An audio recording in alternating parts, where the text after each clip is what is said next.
Today's presentation is going to be about the 1926 Negro League World Series. This was the third edition of what was called at the time the Colored World Series, and deserves to be remembered as one of baseball's great championship series. There were two leagues in 1926. On the East Coast, the Eastern Colored League, in its fourth season, 8 teams, all in the Eastern Seaboard. Hilldale, based out of Philadelphia, was the champion of the league in its first 3 seasons, and the defending World Series champion coming into 26. Out in the Midwest was the Negro National League, founded by Rube Foster in 1920. The Kansas City Monarchs were the defending champions. The Monarchs and Chicago American Giants had won all the pennants in the 6 seasons of the league. Both leagues played a split season schedule with a playoff set up after the season, pitting the first half and second half champions to decide the World Series participants. In the East, the Bacharach Giants out of Atlantic City won the first half. 13-game winning streak for manager Dick Lundy's club paced the team to that title, while the Kansas City Monarchs continued their domination and ran away with the first half pennant in the Negro National League. In July of that year, Rube Foster withdrew from baseball duties. He had nearly died of gas poisoning a year early, and his physical and mental health continued to decline. Just a few months later came the shocking news that Foster suffered a total mental collapse and would be institutionalized for the last 4 years of his life.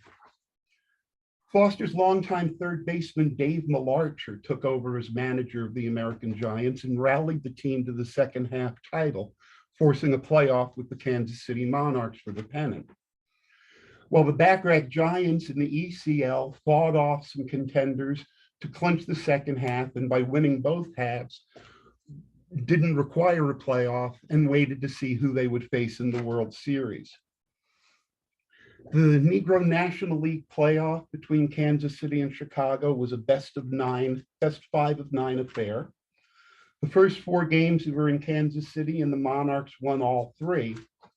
When they took the first game in Chicago, they had a 4-1 lead in the series and were 1 win away from the pennant. But the American Giants took the next 2 to pull within 1 and set up a doubleheader the following day to determine the pennant. The first game of that doubleheader was a showdown between 2 Hall of Fame aces, Bullet Joe Rogan on the left for Kansas City and Willie Foster on the right for Chicago. If Chicago wins that game, there's a 5-inning second game to determine the pennant. Kansas City wins this first game, they're the champions. Either way, the victor boards a train to Atlantic City that night to face the Bacharachs in the World Series. That first game was a classic pitcher's duel, scoreless headed into the 9th. Leading off the bottom of the 9th, Chicago shortstop Sanford Jackson beat out an infield single. Pitcher Willie Foster bunted Jackson over to second. Then Joey Gardner struck out. There were 2 outs on the inning, but Sandy Thompson singled to left, driving in Jackson, winning the game for Chicago and forcing the 5-game winner-take-all, Game 9. Manager Rogan originally planned to start 19-year-old phenom Chet Brewer, who was 13-3 that season. But when he saw Foster warming up for Chicago, Rogan couldn't resist putting himself in the lineup for a rematch of their great first game. It didn't work out so well for Rogan and the Monarchs. Foster threw a 2-hit shutout, bringing his shutout streak for the day to 14 innings. The American Giants won 4 straight elimination games to claim the title. Chicago's comeback kind of surprised the Pittsburgh Courier, who ran an ad advertising the World Series between the Bacharachs and Kansas City Monarchs, when in fact it was the Chicago American Giants who were going to play the Bacharachs in the series. Let's take a look at these 2 teams now. The Bacharach Giants had been playing in Atlantic City since 1917. A team called the Duval Giants moved from Jacksonville, Florida to Atlantic City. The Bacharachs quickly became a top team in the East and were charter members of the Eastern Colored League.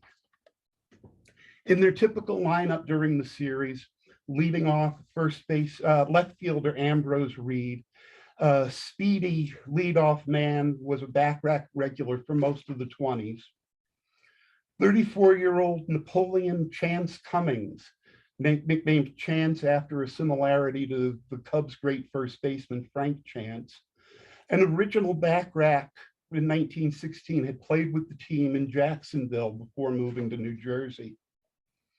The number 3 hitter was third baseman Oliver Ghost Marcel, a Creole from just outside of New Orleans. In 1952, the Pittsburgh Courier poll selected Oliver Marcel the greatest third baseman in Negro League history. Cleanup man was Cheney Reindeer White, blazing speed, fiery competitor, the career Eastern Colored League leader in runs scored. Batting fifth modestly was the manager, Dick Lundy, the best hitter on the team, the best player all around on the team, a switch hitter who put up eye-popping offensive numbers, as well as a quick and graceful shortstop. Lundy was the career Eastern Colored League career RBI leader, no doubt a lot of those coming driving in Cheney White. Batting sixth was a large lefty named Luther Farrell, a pitcher outfielder for most of his career, but he pitched very little in 26 and not at all in the World Series, but he was the Bacharachs' regular right fielder. Farrell was the only real home run threat on either team in this series. Batting seventh, the 5'6" catcher Wee Willie Jones. The eighth hitter was the 5'3" Cuban second baseman Chano Garcia, for whom there are no known photographs. On the bench, the Bacharachs featured Elias Country Brown, a fixture in Eastern blackball in the 20s, known as much for his comedic, clowning entertainment aspects of his game as his actual play on the field. And the backup catcher was Sleepy Joe Lewis, the longtime Bacharach to Biz Mackey at Hilldale, a veteran of the 1924 World Series. 26 was his only season with the Bacharach Giants. The ace of the pitching staff was Arthur Chauncey Rats Henderson, a stocky, hard-throwing right-hander with a terrific side-arm curve. Rats Henderson was the second best pitcher in Eastern Colored League history after Nip Winters. And here in 26, we're looking at an ace pitcher at the peak of his powers. The number 2 starter was a 22-year-old lefty flamethrower, Claude Red Greer. You'll notice this over 7 strikeouts per 9 innings, the best strikeout percentage in the Eastern Colored League in 26. He walked a lot, he struck out a lot, he threw very hard.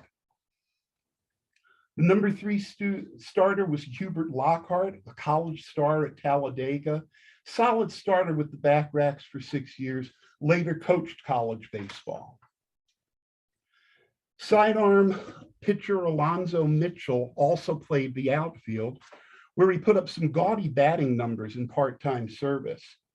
The 21-year-old would play into his 40s, mostly with Southern-based teams. The 5th starter was Roy Ever-Ready Roberts, a veteran hurler. The Chicago American Giants were christened in 1911, 1 year after Rube Foster took control of the Leland Giants. And this was the premier black team in the West through the 10s and 20s.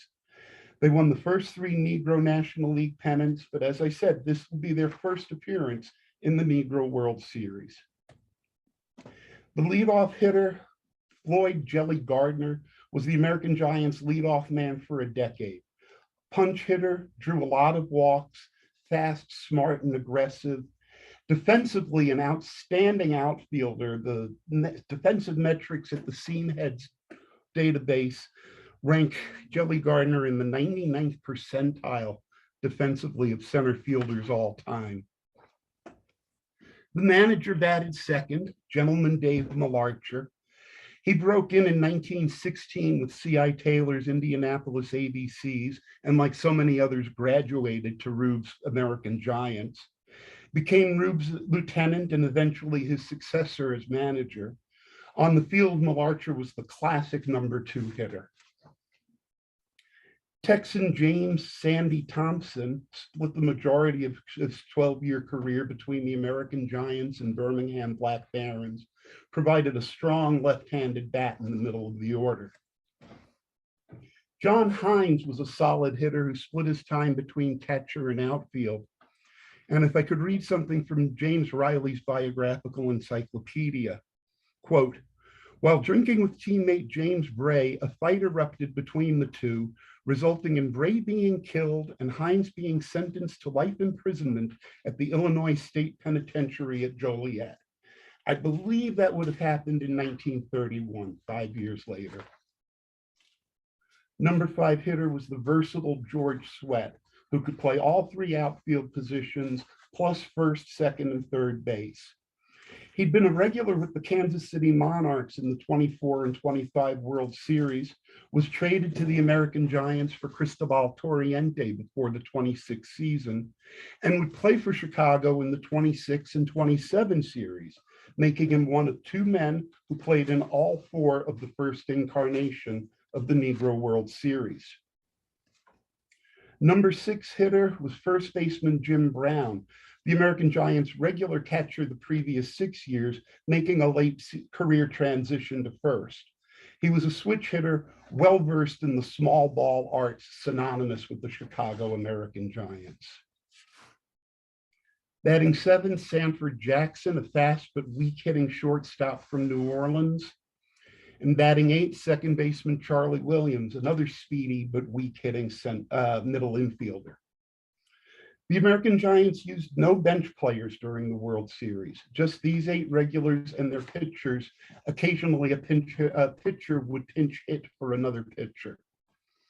The ace of the staff was the great Willie Foster. Half-brother of Rube, there were 25 years between the two. He's 22 years old in 1926, and this is his breakout season. Foster ranks second all-time overall in black ball wins behind Smokey Joe Williams, first in wins in the Negro leagues, 9th all-time in earned run average, and is quite likely the best black ball left-handed pitcher ever. The #2 starter was Reuben King Curry, a 27-year-old right-handed curveballer who was an important pitcher on 4 straight pennant winners. He'd been with Hilldale in 1924 and 25, and now the American Giants in 26 and 27, joining George Sweat as the two men playing in all 4 of the first incarnation of the Negro World Series. Willie Pee Wee Powell, just 5'8", 153 pounds, a solid starter with the American Giants and Detroit Stars in the late 20s and early 30s, just 22 years old. 36-year-old George Harney was a spitball and cutball artist.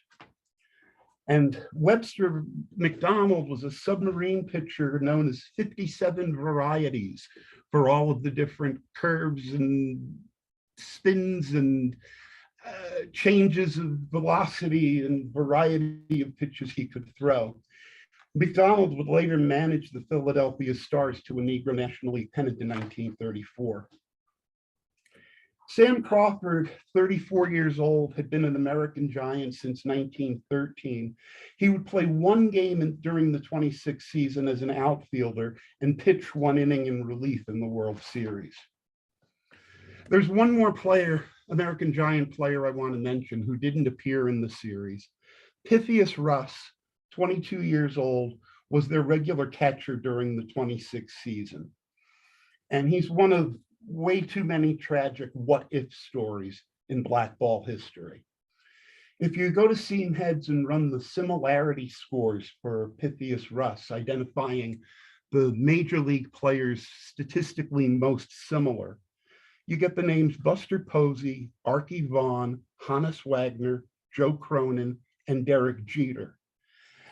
Obviously a phenomenal player. As I say, here he's 22 years old, a catcher, would move to shortstop the next season, Tragically died of tuberculosis at age 26, only played 5 years in Negro League ball. In 1925, Pythias Rusk left the team late in the season to attend classes at Meharry Medical College in Nashville. I suspect the same thing happened in 26, but I haven't been able to identify it. In any case, he was not around for the playoff against Kansas City or the World Series. Let's take a look now at how these teams won their games. These are the 8 Negro League teams in either league who finished over 500 in the 26 season. You might call it the first division of Negro League baseball that year.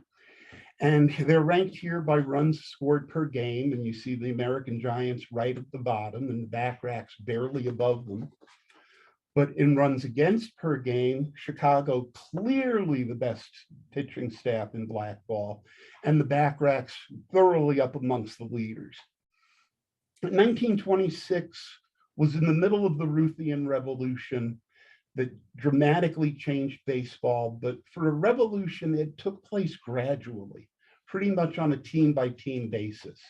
Teams like Harrisburg, Detroit, and St. Louis Stars were ahead of the curve as far as their style of play, while the American Giants and Bacharach Giants in particular clung to the old dead ball style of ball. And you'll see that type of baseball dominate throughout this series.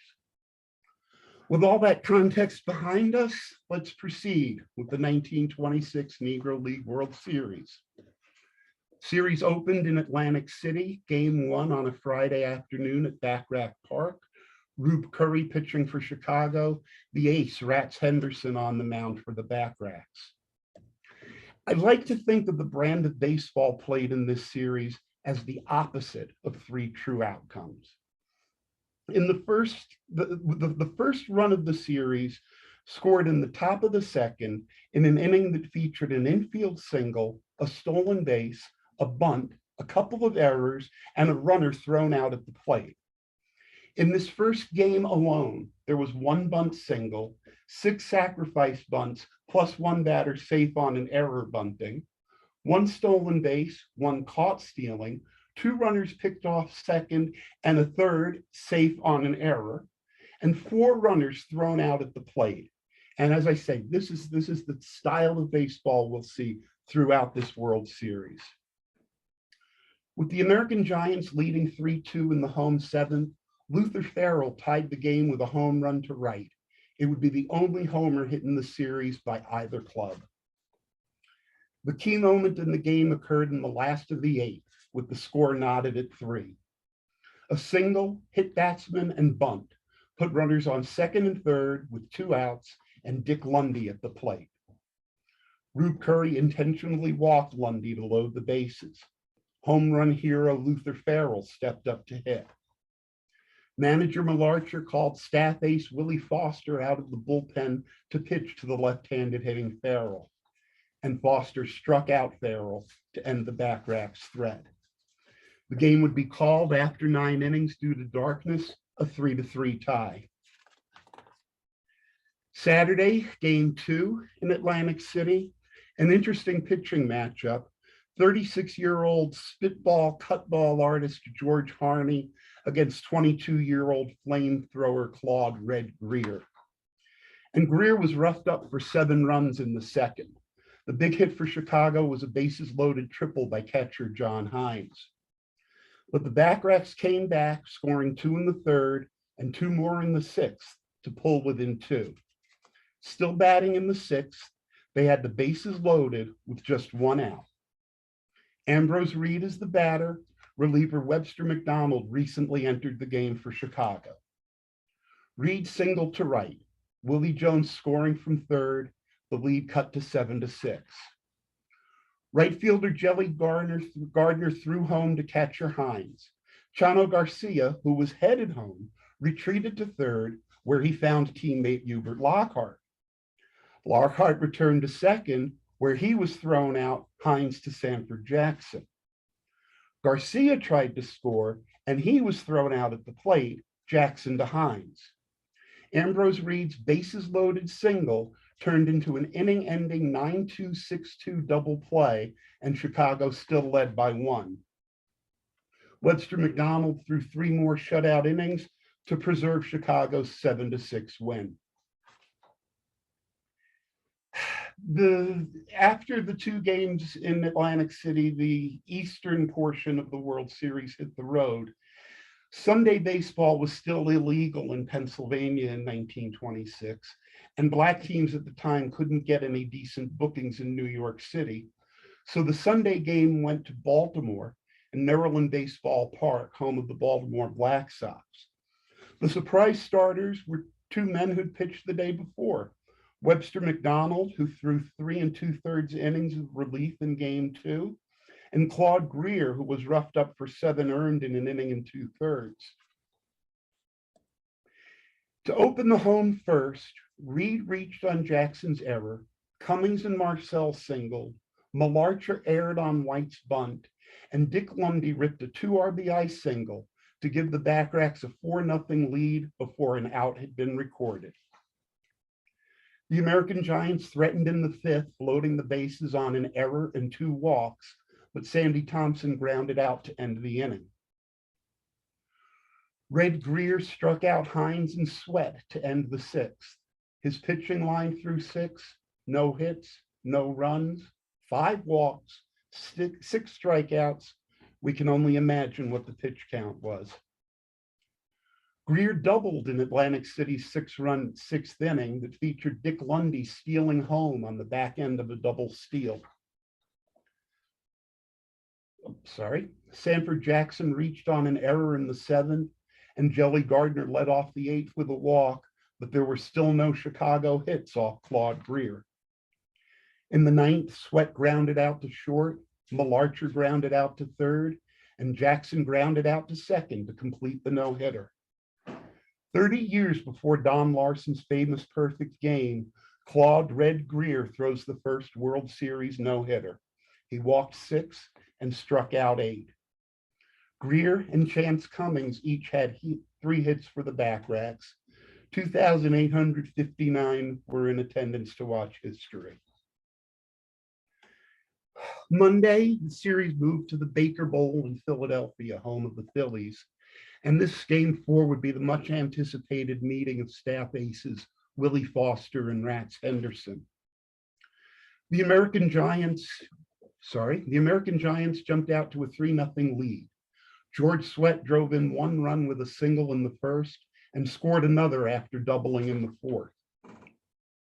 Sanford Jackson's error on Marcel's grounder in the 5th opened the door to a Bacharach rally that gave the New Jerseyites a 4-3 lead. Chano Garcia led off the 6th with a triple, but was thrown out at the plate by Jelly Gardner on Henderson's fly ball to right. And Chicago would tie the game in the 7th with some classic Rube Foster style small ball. Sanford Jackson led off the inning with a bunt single to pitcher Rats Henderson. Charlie Williams followed with another bunt single past the pitcher. Willie Foster also bunted to Henderson, a successful sacrifice that moved the runners over.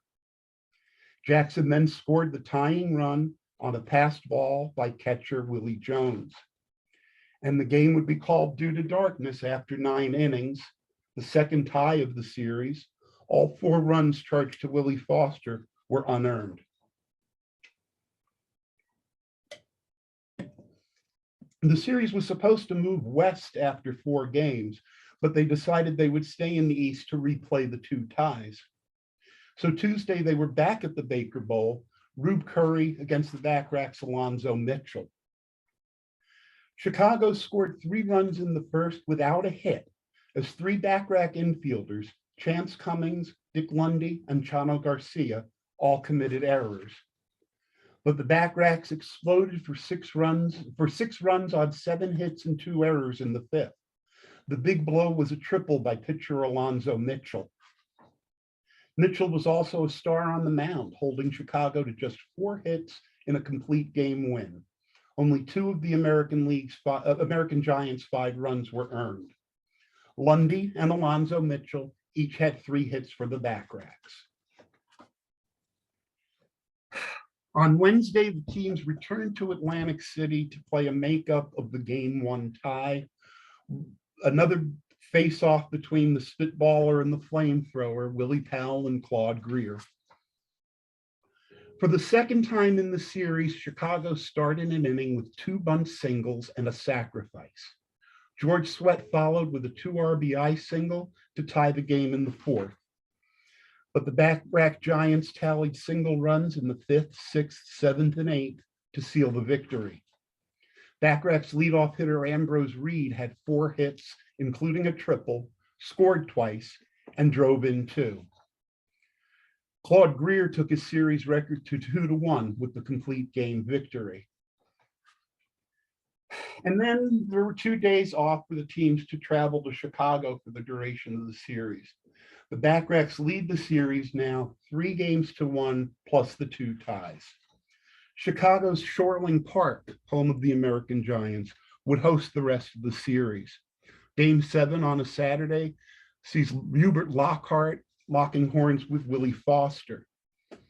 The American Giants took a 4-1 lead in the 5th on Jelly Gardner's single, Dave Malarcher's walk, Sandy Thompson's double, and a triple by George Sweat. Cheney White tripled in the 8th to drive in Oliver Marcel, then scored on pinch hitter Joe Lewis's sac fly to tie the game 4-4. With the game still tied with 1 out in the bottom of the 9th, Dave Malarcher singled through the right side of the infield. With Sandy Thompson batting, Malarcher stole second, putting the winning run in scoring position. Bacharach's manager Lundy summoned staff ace Rats Henderson from the bullpen to stifle the threat, and Henderson struck out Thompson for the 2nd out. With John Hines at the plate, a pass ball by catcher Willie Jones allowed Malarcher to move to 3rd, and Hines then singled to right, bringing home Malarcher for the walk-off victory. American Giants win 5-4. Willie Foster went the distance for Chicago.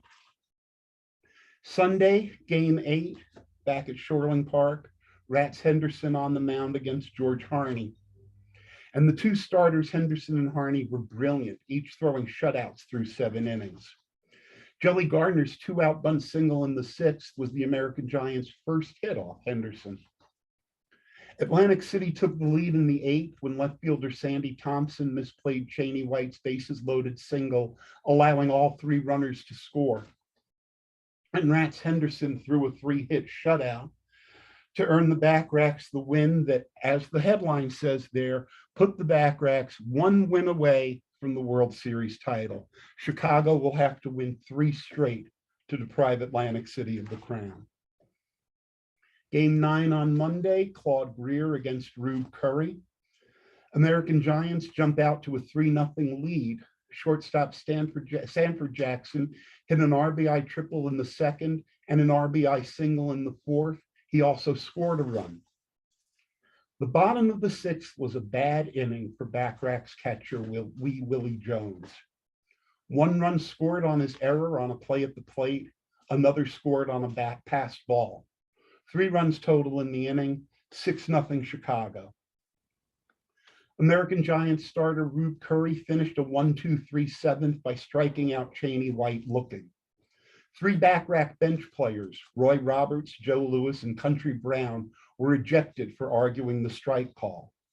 The Bacharachs had reason to be frustrated.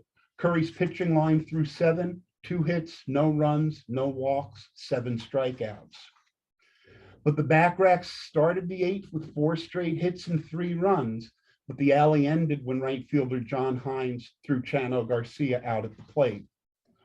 And no-hit hero Claude Greer's record fall in the series falls to 2-2 with Chicago's 6-3 win. The attendance that Tuesday was only 905. Monday afternoon was just 905. It rained on Tuesday, so game 10 took place on Wednesday. Bacharachs still 1 win away from the series, and ace Rats Henderson on the mound against Willie Powell. Bottom of the 4th, bases loaded, 2 outs. No score, pitcher Willie Powell at the plate. Powell hit a ground ball to first that Chance Cummings misplayed for an error on what should have been the third out. The next four batters hit safely as the American Giants tallied 7 unearned runs and knocked Bacharach's ace Rats Henderson out of the game. Chicago added 4 in the 5th and 2 more in the 6th to cruise to a 13-0 win. Willie Powell threw a crisp 6-hit shutout. The American Giants' 1-2-3 hitters, Gardner, Malarcher, and Thompson, combined for 11 RBIs. The attendance was just 733. Incredibly, the American Giants tied the series and forced a decisive winner-take-all Game 11. That game, Thursday, October 14th at Shorley Park, pitchers Hubert Lockhart and Willie Foster engaged in a classic reminiscent of the Jack Morris, John Smoltz Game 7 in the 1991 World Series. Top of the first, with 2 out, Lundy and White singled. Lewis walked to load the bases, but Willie Foster fanned Cummings to end the threat. And other than that, the bats were quiet through 6, Lockhart allowing only 2 hits. Top of the 7th, another 2-out rally for the Bacharach Giants. Country Brown and Oliver Marcel stroked back-to-back singles. Willie Foster intentionally walked the dangerous Dick Lundy, loading the bases. But cleanup hitter Cheney White flew out to Jelly Gardner in center to end the threat. Top of the 9th, the Bacharachs put men on first and third with 2 outs and Dick Lundy coming up. This time, Foster decides to pitch to Lundy and gets him to hit a grounder to short to squelch another Bacharachs threat. Excuse me. Bottom of the 9th, Jelly Gardner led off with a single to left. It's just the 3rd hit of the afternoon for Chicago. Dave Malarcher bunted Gardner to second. It's the American Giants' 15th successful sacrifice of the series. Then Sandy Thompson singled to center, driving home Gardner with the championship winning run. In a pair of legendary games 2 weeks apart, this Game 11 of the World Series and Game 8 of the League Championship Series against the Monarchs, Willie Foster threw a shutout and Sandy Thompson won a 1-0 game with a 9th inning walk-off single. The American Giants win the Negro League World Series 5-4 plus 2 ties. They won 3 straight elimination games to beat Atlantic City after winning 4 straight elimination games against Kansas City to take the pennant. The American Giants won despite a team batting average of .212 in the series, 59 points lower than Atlantic City. The American Giants hit no home runs in the series, but befitting the last team Rube Foster built, they did a bunch of the little things right. They drew 14 more walks than the Bacharachs, committed 8 fewer errors, turned 4 more double plays, had 6 outfield assists in 11 games, 4 by Jelly Gardner, and most importantly, won all 3 one-run games in the series, and that was the difference. The leading hitter in the series was Bacharach's Ambrose Reed, who topped all regulars in the 4 modern slash line statistics. Most notable achievement was Claude Greer's no-hitter, but Greer actually had a rough series with a 4.55 ERA throughout, though he did strike out nearly a man per inning. At the plate, he went 4 for 7 and had an OPS of 1.557 in the series. The 1926 World Series was the high point of Claude Greer's brief career. He would suffer from a dead arm in 1927 and be finished with Major League Ball by age 24. The other series leaders, Chance Cummings had the most hits. Dave Malarcher led in runs scored. A trio of American Giants, Hines, Jackson, and Thompson led in RBIs. Catcher Wee Willie Jones led in doubles, and catcher John Hines led in triples. Luther Farrell hit the only home run in the series.